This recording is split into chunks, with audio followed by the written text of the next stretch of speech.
Hello, this is Tiara, Hello, this is Ali. and this is the Goddess Vibration. Welcome back to another episode. So, we noticed that you guys really loved the Fall of the Masculine episodes that we did, episode 1 and 2. And by the way, if you haven't listened to those, please do, because it dives into detail about what's going on with masculines in our society. And we have our theories as to why we're seeing this decline in the masculine and in the male. And it's very interesting stuff. So definitely go check those out if you haven't. But since you guys love that topic so much, we're going to explore this a little deeper, but we're going to bring into the fold the feminine energy because, as some of you are probably aware, the masculine and the feminine energies do exist in a delicate balance in the universe. And we see that manifested in many different ways.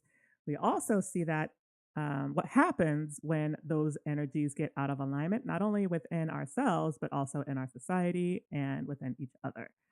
So, we're going to explore just a little bit of this because I think there's just so much here that we could dive into and so much information that we could look at that could really be helpful to you guys who are navigating your own relationships. And your own energy. Right. And your own energy. Because as I mentioned, those energies do exist within us. And don't worry, we're going to talk a little bit more about what that means and what that looks like. But first, I don't know if you, okay, I'm sure plenty of you guys are probably on Instagram, but there is this guy that I follow. I actually have been following him for a couple of years now. And it's so funny because I started following him when I was dealing with my own masculine. Because I was like, I need help. Someone just show me the way. Point me in a fucking direction. I don't care. So I found this guy, and his name is Jake Woodard, and he actually is a divine masculine who helps people balance the masculine and feminine polarities. And it looks like most of what he does is within the context of an intimate relationship. So his whole thing is helping men discover their masculine edge and enhance their relationship with women. But it's so funny because when he posts like topics and he, posts his perspectives, 99.9% of the comments are from women and they're all triggered. So I know that this guy knows his stuff and he's touching on something that I think a lot of people need to hear, even if they don't want to hear it or even if it is really triggering. Um, so one of his posts talks about how, and I'm sure some of you guys can relate to this, how if a man isn't in his masculine energy and is instead sitting in his feminine energy, that it forces the woman to step into her masculine to compensate. And I have actually seen this dynamic in relationships and people, that I know, family, friends. I do see this dynamic a lot. Um, and it's an imbalance in the polarities and it's not healthy. So that was just one example. And like the comments on that were just all over the freaking place. Some women were offended. Some women were like, gosh, I wish I would have known this information sooner. Some women called him names. Like it was just all over the gambit. But everything he's ever posted has always resonated with me to the point where I think at some point I sent I sent his bio to my divine masculine, and of course he ignored it. But it was just like I was out there looking for some information, and this guy popped up, and I've been following him ever since. Please do check him out if you guys are on Instagram, or he has a website too. His name is Jake Woodard. You can Google him. But he's got fantastic information when it comes to navigating the space, and is a great resource if you're wanting additional help. I don't spend much time on Instagram, but I do spend time on TikTok, and he is on TikTok too. But I definitely think that there's a need for this topic, which is why we talked about the fall of the masculines and why we want to explore it more, because this energy, the feminine masculine energy, exists within all of us, but it also exists within every person and everything. And so it really is, what's the word I'm looking for? Interfering with the dynamics and the relationships that we are building in everyday life. And I think that it's important to educate ourselves and to educate everyone on this, because I'm sure everyone that I know wants to be in a healthy relationship. Of course. And so many relationships are just not there. People are in these wounded relationships. People are in relationships for wrong reasons. People stay in relationships because of limiting beliefs of not wanting to fail, or maybe it's a religion belief, or maybe it's a I don't want to be alone. Like people have this really deep complex of failure and being alone, and so they stay in the wrong relationships, and it's not serving you and it's not serving really anybody. I have seen so many relationships where people are both the male and the female are both completely miserable, but they stay in it because they're taught by our society that a failed marriage is bad and something you want to avoid at all costs. And they when they got married, they took a vow, and that vow is that you stick it out through thick and thin, regardless, whatever, for whatever reason. And I feel like a lot of people think that means that they need to stay miserable in these contractual relationships. And I'm just like, that's not how to live. That's not a way to live. That's just my opinion on it.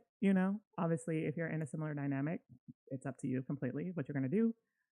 In my personal and humble opinion, I don't think that a marriage should be spared just because ending it is deemed a failure. Again, in my opinion. And they're very narrow-minded views when it comes to vows. Like I understand wanting to honor those vows and uphold those vows. I find that admirable, but not at the expense of your own personal well-being and mental health. Well, sure. And then, depending on your mindset, you might think, oh, well, maybe I can fix this. Maybe we can fix this. We should do whatever we can to fix this. And so you see these relationships where they're in counseling like forever because they don't want the relationship to fail or end. But again, no one's really happy. It's just, I see it so much, and it's really unfortunate. And, obviously people are going to do what they want to do. It's just, again, just some of the things that I have seen when it comes to witnessing some of these dynamics. Oh, I've seen it too. So we're over here talking about masculine energy and feminine energy. And I don't know, I think we did in maybe one of our prior episodes talk about what exactly that is. But we're going to break it down in this episode for sure so that moving forward, when we say feminine energy or masculine energy, you know exactly what that means. So in the last episodes, we focused very, very heavily on the masculine energy. I'm just going to share some examples of what traits are indicative of the masculine. Um, and we're talking about energy that is like very projective, and it's very active, and it's very giving. And so when you think of the masculine essence, the traits that you're going to want to start thinking about are things like being in charge, taking the lead, being active, proactive, um, giving, being expansive, confident, focused, logical, analytical. Now, Com- oh, sorry, go ahead. competitive. Well, I was Competitive. just, yeah, very competitive. That is all masculine energy. It is. And obviously, these traits exist on a sliding scale, right? So you have, when those traits are balanced, you have, those specific traits that exist in a positive, healthy way. Once you start getting into like the wounded energies or the wounded masculine, that's when you start to see things like dominance, aggression, control, an abuse of power, being confrontational, over Man- analytical, unstable, manipulative. manipulative, avoidance, abusive. So when we start talking about, these masculine and feminine energies, keep in mind that the traits within them exist on a scale, I'm sorry, from healthy to wounded.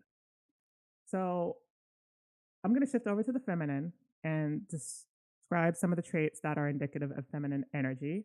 This includes things like being receptive, understanding, intuitive, inward, contractive, passive, nurturing, tender, creative. Now, once you start shifting into the wounded feminine, that's when you start to see things like powerlessness, weakness, neediness. I have seen wounded feminines where they use their sexuality to their advantage to manipulate men. Oversensitivity, over emotional. So again, same thing with the feminine essence. You're gonna hear traits that are balanced and healthy, and then within that, those traits can shift towards being wounded. What energies what energy is well, which unhealthy energy is the victim mentality? That's feminine. Okay. That's what I Vic- thought, but I Victimhood, victimness, feeling like the yeah, victim. Yeah, that's feminine. It's a wounded feminine energy. I see a lot of that. That's why I wanted to ask. Absolutely. That's very common in our society. For whatever reason, our society likes victimhood. Everyone's a fucking victim. I don't know why. And it's like this competition between, oh, who's the worst victim? Like, is it the gays? Is it the trans? Is it the blacks? Is it the Jews? Like, it's just like, come on, you guys. Can we focus on something else? Jesus. Sorry, I just had that little rant. It's completely off topic. Um, so and the was it fall of the decline of the masculines. In the decline of the masculines episodes, we talked about our theories for why we're seeing the decline and fall of the male in our society.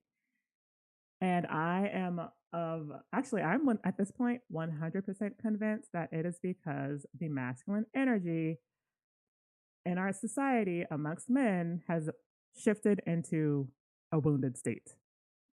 Um, and we're seeing the feminine step into that masculine to compensate. So think of something like, okay, I'm not trying to rip apart the feminist movement, but everything exists in a scale, right? So I think that there are some components of the feminist movement that have led women to think that they need to lead, take control, dominate, be in charge. Um, I feel like some women have been misled into thinking that they need to be in their masculine. And I think we're starting to see the detrimental effects of that mindset, not only on relationships, but also in our society in general. Well, the feminist movement is a very interesting that's an It is interesting so, I topic. mean, it really is. We should And actually really dive into that in an episode because I mean, I briefly touched on why I think the feminist movement became a thing, but if we want to go deeper into that, I think it's also because the government realized that it was the government realized that 50% of the population they weren't collecting taxes from. Do you have any idea how much money can be made with getting the other half of the population out there in the working space? So you also have to think about like where, you know, the leaders of the world are, yes, they're corrupt. I'm not going to ever say that they're not, but they're also not stupid. oh, If I was looking at the population as a whole and being like, there are all these abled bodies who we could be taxing and making money from. Like, why are we not pushing them out into the workforce? And so you have to think about like where it stems from, plus all the wars, sending men to war, keeping companies running. It just kind of is this running machine of, how to keep economies alive, but also make sure that they're collecting that money. wait, so you think it's a conspiracy theory? Absolutely. Oh, that's juicy. I didn't even consider that that was a total conspiracy theory. Like, I know you've mentioned that before, but like, I didn't put two and two together. Like, oh, total conspiracy. But it makes sense. Yeah. But here's the other problem though. If you they might have done their jobs a little too well because they've programmed us Oh, so yes. well, right? Right. So now they're kind of backtracking being like, we need all these women to have more babies. Like, we're seeing population Right. decline. And so Right. there's this Consequences. right, there's no balance there. So we're seeing the effects of all of this. Well, it's really interesting because for so long, and again, I do think this came from the feminist movement. Women have been told that you can have it all. You know, you can have everything. You can have that corporate job, that 9 to 5. You can make that big income. You can get married and you can have a baby and you can have a house and take care of the household too. And, just make sure that you take care of yourself too. Make sure that you're staying healthy and active and fit and pretty for your husband. And so many women are so fucking burned out from that and Oh, yeah. have started to push away from that and turn away from that. And so that's why we're seeing things like women rejecting motherhood and rejecting marriage because some women think marriage is a trap now. And I'm just like, we're seeing the consequences of that push as we attempt to readjust and readapt and find balance because no, we don't know where that balance is. Honestly, like all of us are just like, okay, we know what we're doing is wrong. We need to step back from it, but where is the balance? Who knows? I don't know. The men aren't stepping up. The women are like at a loss. It's a mess out there, you guys. And for those It of you guys who are dating right now, I am so sorry. I mean, have you seen the TikToks lately where you see men and women in a studio together having these conversations on Yeah. where is the benefit? Where is the benefit of marriage? Right, right. Everyone's asking that. Men Yeah. and women are asking that. And I've seen TikToks that are like, um, I laugh, but it's not funny. Where it's like a woman is stepping into a dress or she's trying on a ring, and every time she puts the ring on, she sees herself like drudging away or doing laundry or vacuuming or cooking, and then she pulls the ring off and then like throws it and walks away. And I'm just like, you know what? I can't be mad at that. Like, I get it. It is a lot to have to do that and also have to work full time. Um, and now we're getting to a place where it's like, okay, we need to pick and choose because this is doing all of this is too much for us now. I know it was for me. Like, and I got so burned out trying to do all that. And I didn't even have kids. Like, I can't even fathom having kids on top of that. So, like, I get why women are, stepping back and taking pause. And men are too. Men are too in their own ways, particularly when it comes to their role in relationships, because a lot of them don't know. Um, and I have noticed, and I saw this on a couple message boards, that apparently men aren't approaching women like they used to. Like back in the day where a guy would like ask you out or like ask for your number. Men aren't doing that anymore. No, it's all digital now. Everything's online. If you want to meet someone, you got to meet them online now. Right, but it just feels so. It's impersonal. It is. And I don't know. I feel like that's not how things should be done, in my humble opinion. It's just, I don't know. Right, but Everything's this is backwards. I know, but it is backwards, which is why we're seeing things like inclusion and isolation and loneliness, depression, and people don't even know how to socialize anymore. Like last year, I saw that a country was paying people from the age of like 21 to like 40 to just leave their house. Like I think they pay you like $500 a week to get out of your house and go do something and socialize. Like that is how desperate. The fact that a government had to offer its own citizens that should be a very clear sign of where we are at and where we are headed, and no one knows how to fix it. The fact that they Oh, have to man. offer you $500 to try to fix it, $500 a week to try That to is fix it crazy. is insane.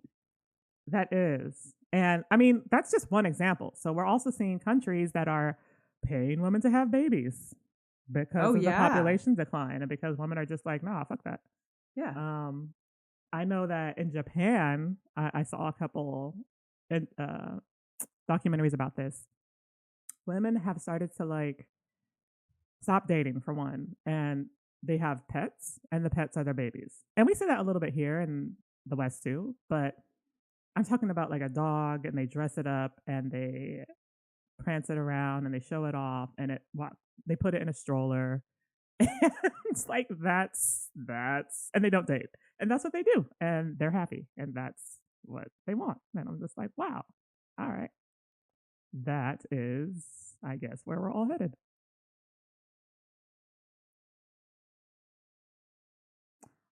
So when it comes to the context of a relationship, particularly when we're talking about masculine and feminine energies within yourself, now that you know what some of those traits are, you should be able to get a sense of if you, as a person or as a woman, since I know mostly women listen to this podcast, are operating from your masculine energy or if you're operating from your feminine energy. And if so, if you're operating from a wounded space. Because I'm going to tell you right now, a lot of women, including myself at some points, are operating from their masculine space because that's what they've been programmed to do. And if you're doing that, that's okay. We've all done it at some point. But it's going to be necessary for you to look at yourself and look at that and really establish if that's where you want to stay permanently. Because I can tell you right now that the longer you stay in that masculine energy, the more likely you are to burn out. And we talked about burnout in another episode. It is not pretty and It's it not. takes a long time to recover from. Years. Fully.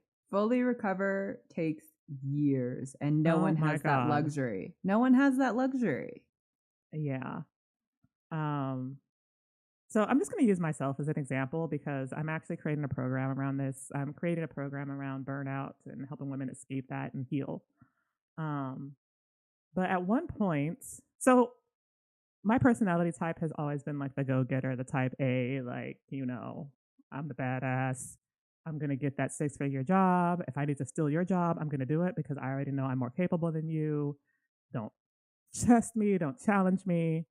I was always in that energetic space. And I think at some point I wanted to work in, yeah, I did. I wanted to work in public relations and I wanted to work at a firm, which, by the way, if any of you guys work in that space, not only is it incredibly demanding and competitive, but you're on the clock 24 hours a day, like 7 days a week. You don't get breaks. Like you're always working. And for some reason, I was like, oh, yeah, I can rock that shit and be like the account manager in 6 months. I was pursuing that and I didn't quite get there. I decided to go into government communications um, just because, now that I look back, I don't know why I chose that. I think it's just because that's just where my life ended up taking me. I worked in government communications, but, I was such a badass that I was like, oh, okay, well, I got this going, but you know what? I can be a bodybuilder on top of this and like go pro and like win some medals and trophies. So, you know what? Let me just do that since I'm that capable. So I did that, which means that I had to be in the gym every single day, 2 hours a day in the morning before work. Because I was competing, that means that I had to make sure my meals were prepped. So I was prepping meals on the weekends, getting ready for my week and my 10 plus hours of gym time. And then I was also trying to manage my career. So I'm like, okay, well, I'm here in this position. How can I get higher? How can I get better? Maybe I need to go back to school. um, And then I was like, you know what? I'm such a badass. Let me train for a 5K too because I'm that awesome. You know what? I'm in charge. Um, then come like 2019, my body started falling apart on me, and I didn't know why.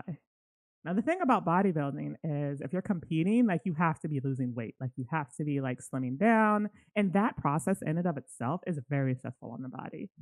Um, So in addition to working full time, I was doing that. And then when my body stopped responding to the weight loss, I was like, okay, something's not right. Maybe I need to double down, which was just like the worst possible decision. But anyway, that's where I was mentally. So I doubled down and then I started to lose energy. And I was just like, something's not right. Something's wrong. I don't know what's going on. I just can't figure it out. At this time, I had started a new job. And so I got to this place where I was like, I think I'm going to need to pick between competing and working full time. And I hated that I had to do that because bodybuilding gave me a sense of worth. And being on that stage was like the biggest high ever. And I was always chasing that high. Um, But I had to make a choice, and eventually I did decide to drop bodybuilding and to drop from a contest that I was preparing for, which was really, really hard for me. But it was a decision I had to make. And essentially, it was a decision that was made for me because I was starting to burn out. After that, I developed hormonal issues and some other health issues. I lost my energy. I ended up seeing like multiple doctors to try to fix it. And till this day, like it's been like almost 5 years, I still have not fully recovered from that. That's how bad the burnout was. And that's what it did to me. And that's just my example. I know that there are plenty of other examples out there. Um, Actually, my sister also burned out in a very similar way. And she was just working. She was working full time. I think she was taking on overtime, but she also had other health issues. And she was very similar go getter mindset, go getter attitude. I think she was trying to promote and like do more. And eventually the decision was made for her as her body started to fail and she burned out. And actually, that was about 4 years ago, just gotten to a place where she feels healthy enough to start looking for work again.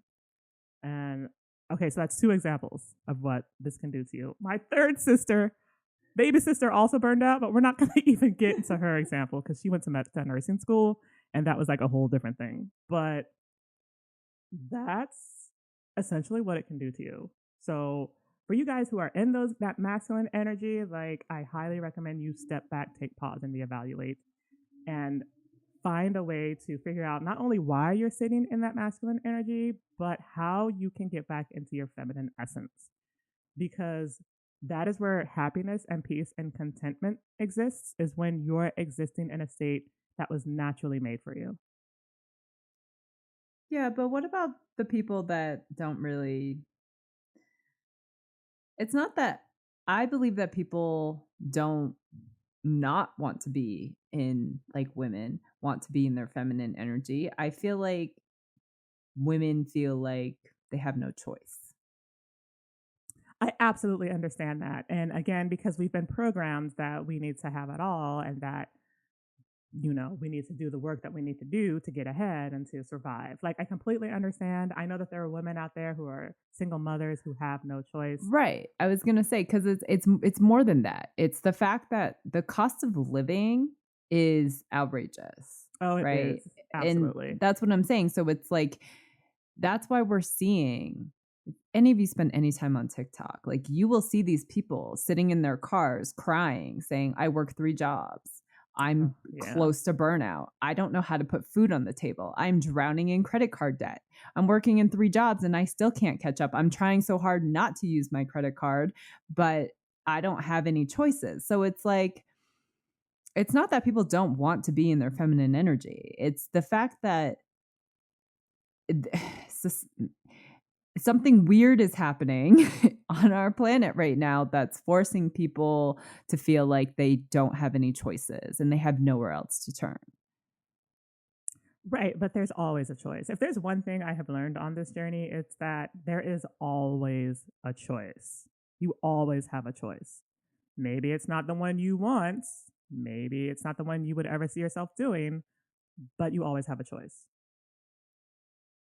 Now, I understand, and my heart goes out to those people who feel like they're trapped in the grinds because, we've all felt like that at some point. But that doesn't mean you have to overhaul your entire life. You can just start taking baby steps to at least try to get a sense of what do I really need? You know what I mean? What can I do to soften the blow a little bit?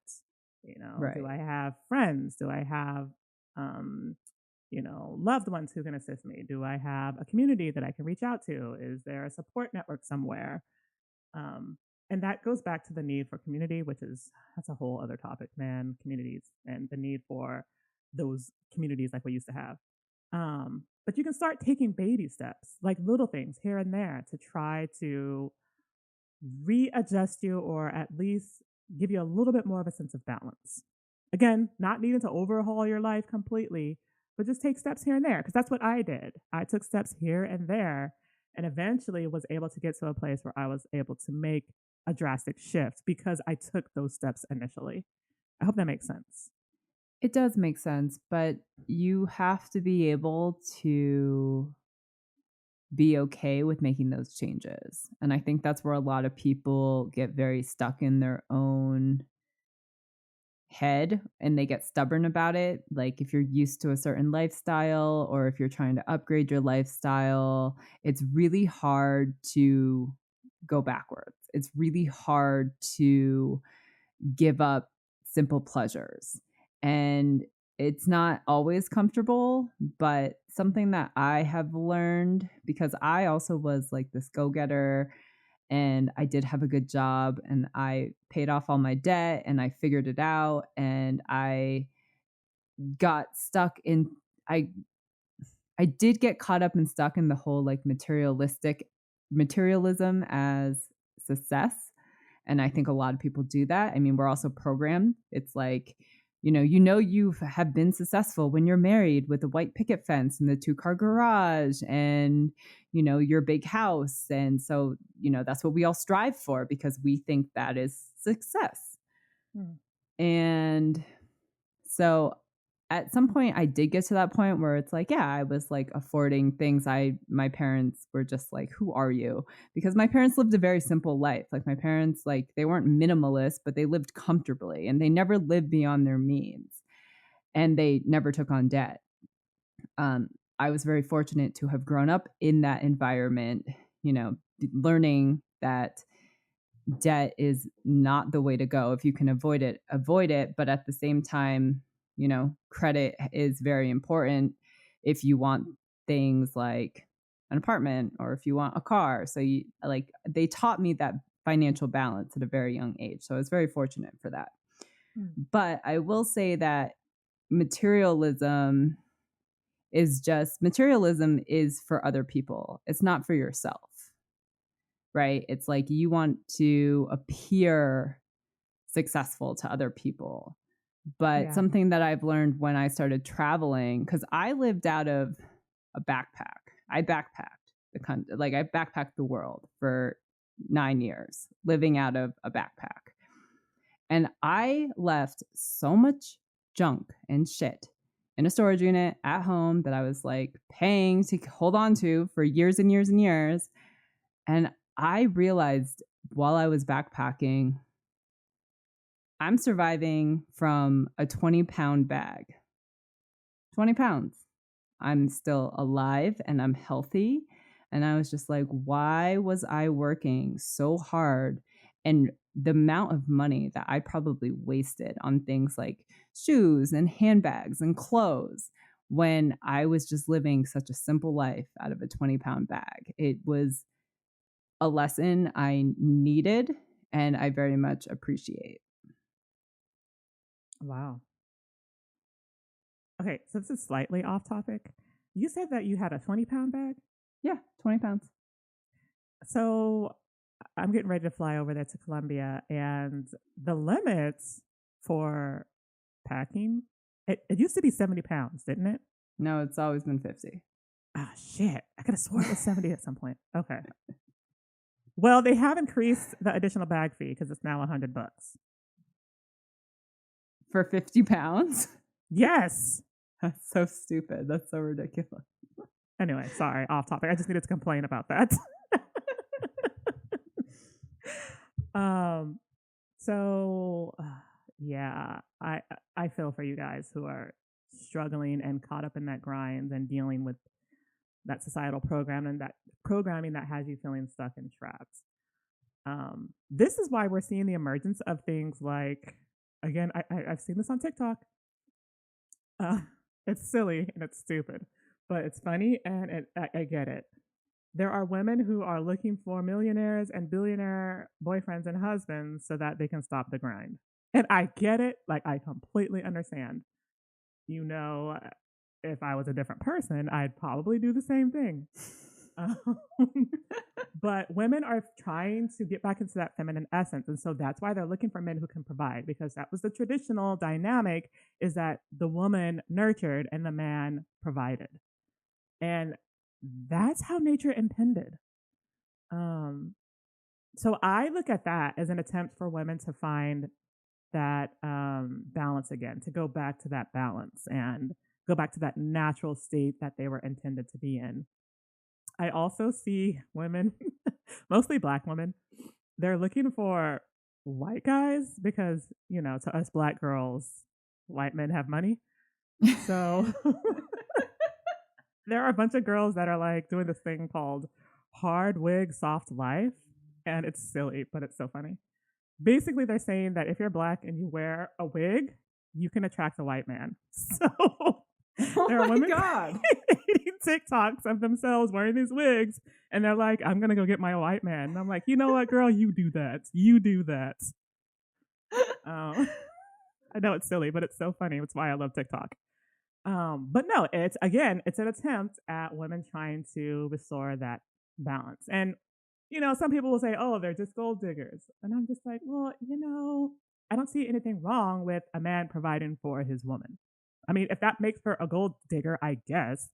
But a man providing for his woman is the natural state of the masculine and feminine balance, as far as I understand it. So haters can hate. And, people can disagree with us because, I mean, the feminist movement is strong and I do see the benefit. I do believe that women should have more rights, but everything needs to be balanced and nothing Yes, is balanced. Nothing. absolutely. So in the last episodes, the decline of the masculines, we were talking about how men, because we're seeing It's this the fall. decline. It's the Is it the fall of the fall or man. the Yeah, it is. decline? No, it's the fall. Okay, my bad. The fall of the masculines. We were talking about how masculines have sort of shifted into that feminine energy. And I do think that that's from societal programming, too, that has said to men that if you want a woman, you need to be sensitive and you need to be compassionate and you need to be understanding of her needs. And for whatever reason, that's been internalized as, oh, well, I need to be more feminine. And so we're seeing that. Um, but it's causing this shifts in the dynamic where women have to be the masculine now. And that's its own, issue. So I think there's multiple reasons for why women are stuck in this masculine role. Um, Not just societal programming, not just the feminist movement, but also because men have shifted their roles too, and women have felt like they've needed to shift energetically as well. And that's the thing about the masculine and the feminine is that they respond to each other, right? So if the feminine shifts, the masculine's going to shift. If the masculine shifts, the feminine's going to shift. Um, Oftentimes, it only takes one person shifting to shift the entire dynamic of the relationship, which is actually really interesting, but it's true. So that's why Really? well, yeah, that's why we see people like Jake Woodard, who targets either the women, mostly women at this point, he targets, and he says to them, like, if you want to have a healthy dynamic with your masculine, you need to release that masculine energy, step into your feminine, and allow him to step up. Because he will, as long as the feminine gives him the space to do so. And I just thought that was Well, really fascinating. okay, that is fascinating, but I don't see men stepping up if they're in their wounded feminine or wounded masculine. True. If a man is in his wounded feminine and you're a wounded masculine, you have to shift out of your wounded masculine and into a healthy feminine, and he may or may not respond to that. Um, in my case, my masculine didn't really respond to it, so He didn't it's respond hit. to anything. It's hit or miss as to whether or not that will happen. I mean, my masculine's he's a different case because he's got other types of mental health issues. Um, but for most, according to Jake Woodard, you can shift the dynamic in a relationship if the feminine shifts or if the masculine shifts. I think in most cases it needs to be the feminine because the masculine responds to the feminine's essence. And he says that in a lot of his posts, which Well, always resonated with me. so I see what you're saying in theory, and I understand the mechanics behind it, but I just think too many people, men and women, are in their wounded masculine or feminine. Hmm. Like, I think that is the underlying issue across the Yes, board. absolutely, absolutely. And in those dynamics, again, if you're like in a codependent connection or if it's toxic, obviously nothing's probably going to really shift that. Um, he's more or less speaking about people who they want to work it out, they want to be together, maybe they don't quite know how to fix it, and he suggests things like that, like, you know, holding space for him to step into his masculine, making it safe for him to do so, not attacking him, not putting him down, um, you know, lifting him up, so to speak, which I think is important to do for your masculine. It is important to lift him up and to support him and to praise him as well. And it's so interesting that more women don't do that for their masculines because, and I only know this because, again, I've seen TikToks about men talking about this, how they don't really get that same level of praise and support that women get. Um, I don't quite know where that comes from, but I do know it's an interesting phenomenon. And so he says, Jake says, like, yeah, like lift your man up because he needs that just as much as you need to be lifted up. Well, okay. So let's look at the masculine and the feminine real quick. Okay. So let's look at them as human beings. So if a healthy masculine is supposed to be like the provider, the supporter, right? Yeah. Okay. So if you are expecting your man to be like the provider and the support, and I think this is where this might be getting, I don't know, woven together or intertwined with each other, because you're saying that the women should be supporting their man, right? And I get that. I totally agree. But also, if roles were reversed, I think it's the women that want their men to support them. Well, of So, course. right. But I'm just saying, it's like everything that you just said. If both parties are expecting, to be supported in a certain kind of way, and if they're not getting that support, then someone always has to step up, and that's typically going to be the woman. Yes, typically it is the woman. Right. That specific example was about women who tear men down or tear their man down.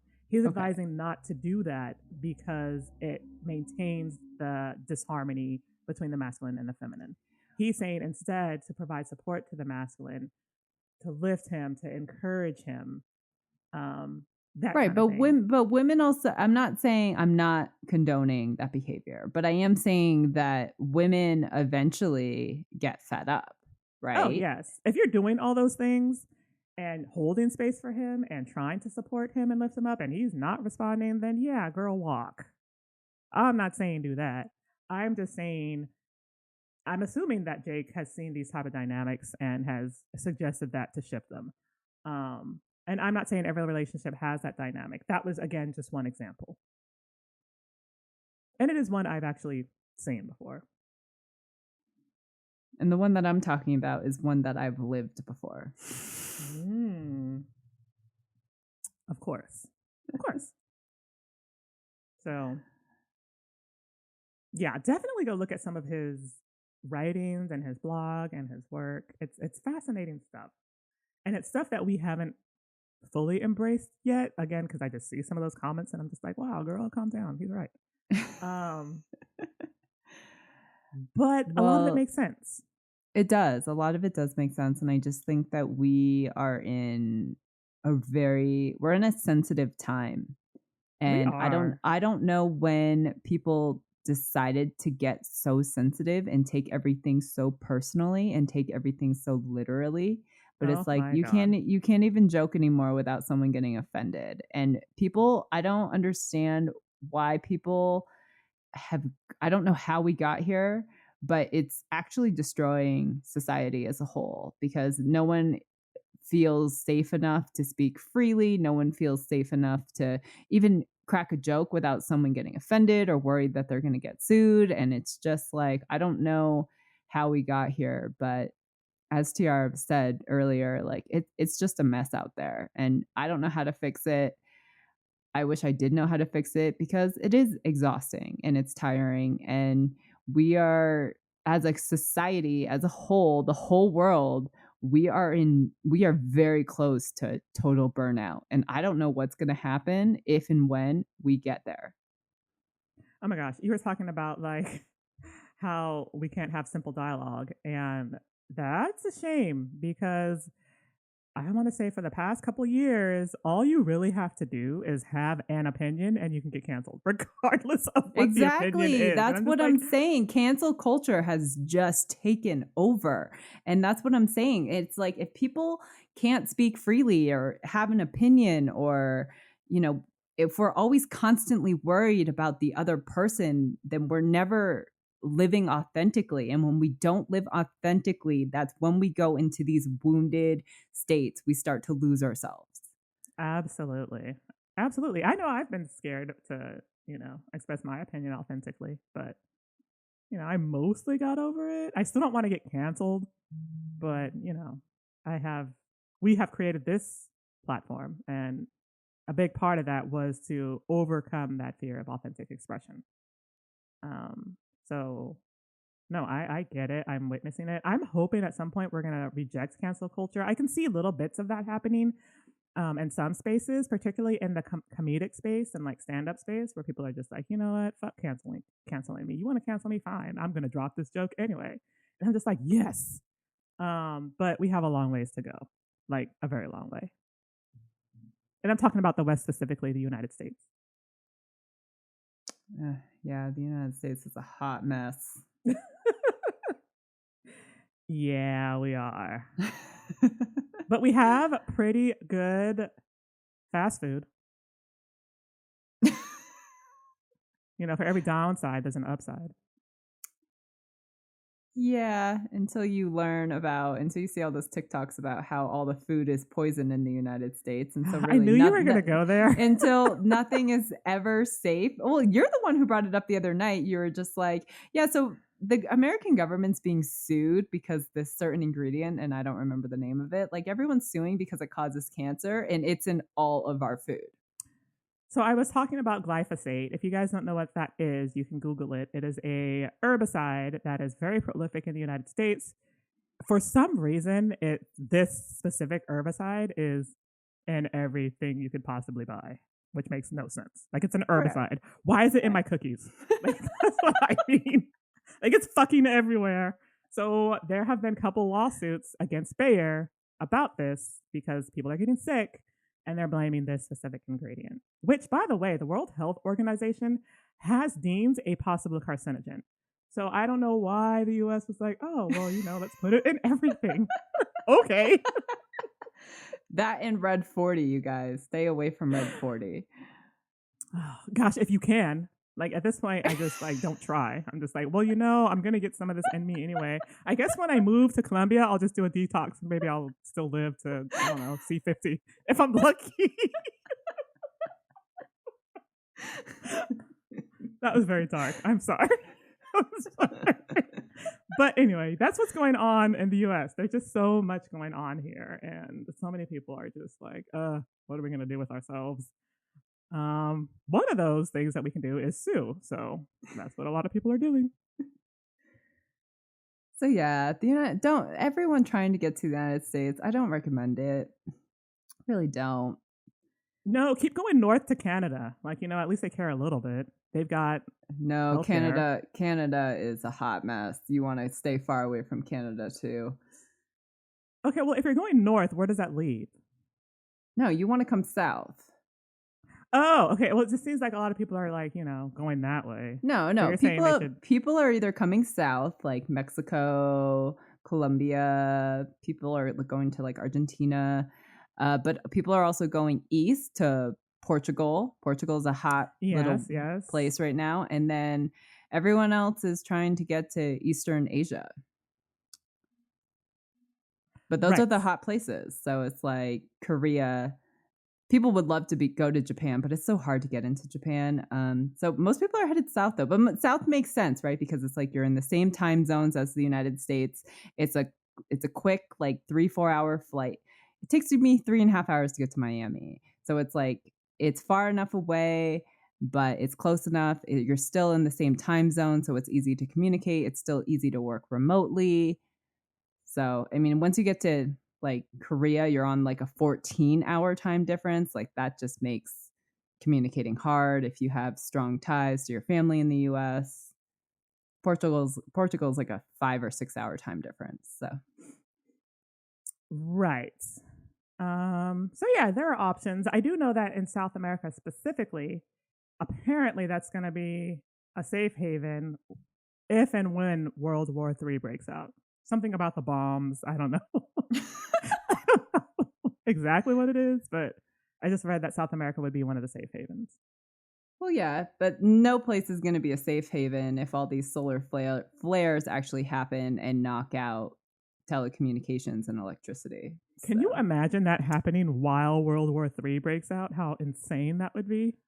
Or no, I don't. I can't. No. My brain can't fathom that. My brain can't brain that, as Tiarra likes to say. Yes, my brain can't brain that either. My brain is done braining today. Anyway, I'm so happy that we talked about this. I think there's more to explore here. I would like to get into conspiracies at some point because we love our conspiracies. You know what? I think we should dive right into that feminist conspiracy because that's a juicy one. It is. Yeah. So we're going into the conspiracy direction, you guys, but not before we have a guest appearance, which I should be the episode following this one. We are going to have a special guest, our first special guest, and we are really excited. We're not going to share who that is, but you guys will know, but you got to listen. Well, thank you guys so much for tuning in and listening to us ramble. Yeah, sorry about that. We do that sometimes, but we do hope that you also have fun and that you find us entertaining at least. We are very excited for our guest, and I hope you all have a great week. All right. Happy 2024, you guys. Yes. Happy 2024. All right. Talk to you again soon. Bye. Bye-bye.